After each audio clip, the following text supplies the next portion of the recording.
పెంచుకుంటే దేవుడు కాస్త దూరం అవుతాడు, జీవుడు జీవుడిగానే ఉంటాడు. కాబట్టి ఇక్కడ కూడా ఏమిటంటే ఈ అహంకారం అనేటువంటిది అడిగిన దాకా భగవంతుడు నోరు తెరవడు.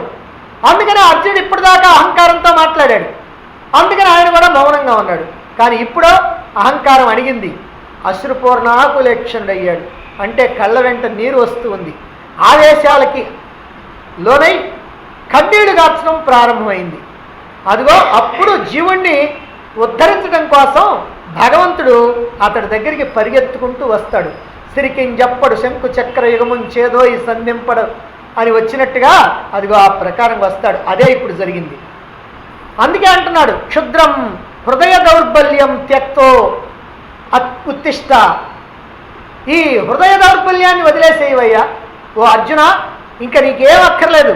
నువ్వు నీ హృదయంలో ఉన్నటువంటి ఈ దుర్బలత్వాన్ని విడిచిపెట్టి ఉత్తిష్ట అంటున్నాడు. ఈ ఉత్తిష్ట అనేటువంటి పదం కఠోపనిషత్తులది.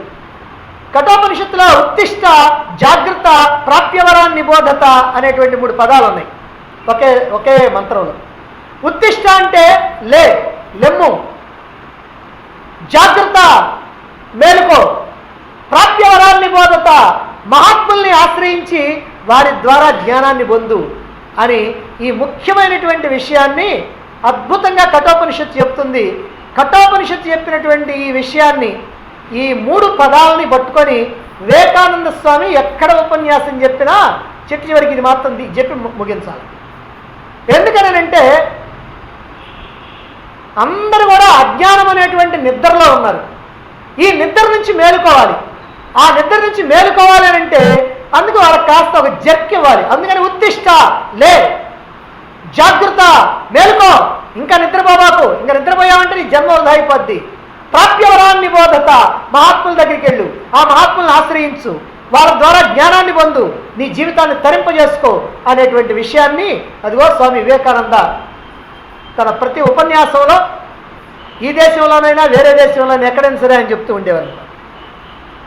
అదే పదాన్ని ఇక్కడ కూడా శ్రీకృష్ణుడు వాడినటువంటి పదం అది. ఈ శ్రీకృష్ణుడు వాడినటువంటి పదాన్ని అర్జునుడిని లేపటానికి, తమో గుణంలో బాగా కూరుకుపోయినటువంటి అర్జునుడిని లేపటానికి శ్రీకృష్ణుడు ఏ పదాన్ని అయితే వాడాడో అదే పదాన్ని శంకరాచార్యుల వారు, వివేకానంద స్వామి వారు వాడుతూ ఉన్నారు.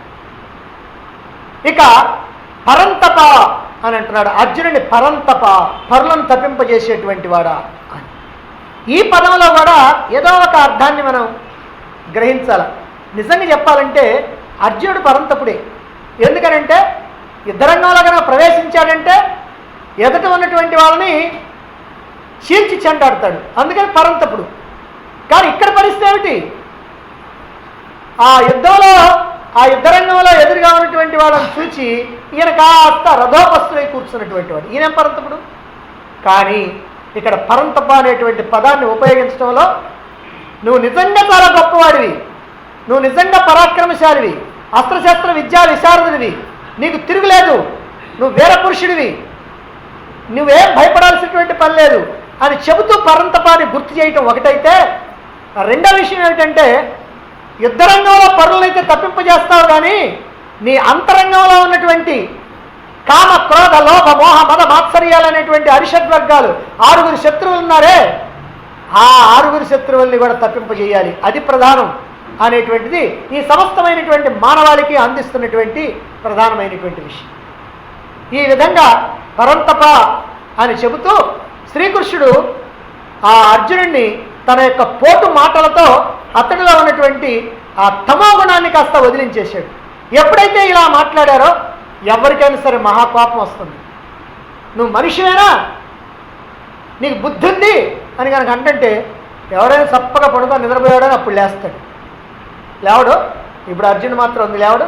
అందుకనే తమో గుణంలో ఉన్నటువంటి అర్జునుడు ఎప్పుడైతే నపూసకుడు ఉన్నట్టున్నావే, ఇంకా బాగాలేదా నీకు ఆ లక్షణాలు, అప్పుడు అమ్మాయిలకి ఆటపాటలు నేర్పావు కదా, ఇంకా అట్నే అనుకుంటున్నావు ఇప్పుడు కూడా అని ఎప్పుడైతే నువ్వు కాస్త నపూసకుడివి అని అన్నాడో ఆ అర్జునుడిలో కూడా కాస్త పౌరుషం లేచింది. ఆ పౌరుషం లేచి మరి అర్జునుడు ఏమంటున్నాడు, ఏం మాట్లాడుతున్నాడు, అదిగో తర్వాత 4-5 శ్లోకాల్లో వస్తుంది. అర్జునుడిలో క్రమక్రమంగా వచ్చేటువంటి మార్పు అంతా ఈ 4, 5, 6, 7 శ్లోకాలు వరుసగా వచ్చి అతడు ఎట్లా శిష్యభావం వస్తున్నదో మనకి స్పష్టంగా తెలుస్తుంది. రేపు చెప్తాను.